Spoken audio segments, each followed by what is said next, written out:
TDP కొత్త కార్యవర్గం కొలువుదీరింది. నూతన కార్యవర్గంతో సీఎం చంద్రబాబు ప్రమాణ స్వీకారం చేయించారు. పార్టీ పురోగతికి, రాష్ట్ర అభ్యున్నతికి కృషి చేయాలని నేతలకు పిలుపునిచ్చారు చంద్రబాబు.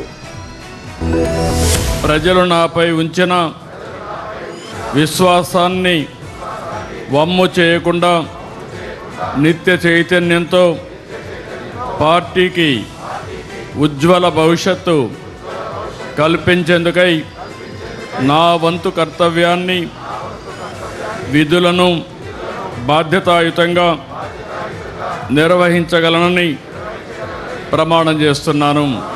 తెలుగుదేశం పార్టీ నూతన కార్యవర్గ ప్రమాణ స్వీకార కార్యక్రమం అట్టహాసంగా జరిగింది. ప్రజల కోసం, పార్టీ కోసం చిత్తశుద్ధితో పనిచేయాలని సూచించారు చంద్రబాబు.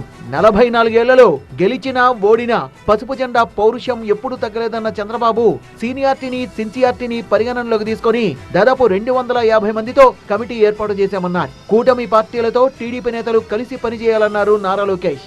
ఈరోజు చాలా స్పష్టంగా ఆయన చెప్తున్నారు, కనీసం 15 సంవత్సరాలు చంద్రబాబు నాయుడు గారి నాయకత్వంలో ఎన్డీఏ ప్రభుత్వం ఏర్పడాలి, కలిసికట్టుగా మనం పనిచేయాలి. మొన్న ఒక ఇంటర్వ్యూలో పొరపాటున నేను 2029 కూటమి గెలుస్తుందని చెప్పిన. ఇమ్మీడియట్గా ఆయన ఫోన్ చేసి నేను 3 టర్మ్లు అంటే నువ్వు వచ్చే టర్మే అంటావు ఏంటని నాతో దెబ్బలాడిన వ్యక్తి పవన్ అన్న. పొత్తు ధర్మం అందరం పాటించాలి, కలిసికట్టుగా పోరాడాలి. లోకేష్ కష్టపడ్డారు కాబట్టి ఆయనకు వర్కింగ్ ప్రెసిడెంట్ పదవి దక్కిందన్న చంద్రబాబు పనిచేసే వారికే పదవులు దక్కుతాయన్నారు. మరోవైపు ఫోటోలు, కుర్చీల కోసం గొడవ పడ్డం ఆపేయాలని నేతలకు సూచించారు చంద్రబాబు. చిన్నపాటి కలహాలు కూడా రాకూడదు. ఫ్లెక్సీల దగ్గర, ఫోటోల దగ్గర, కుర్చీల దగ్గర నేను వెరీ క్లియర్ ఆన్ దాట్.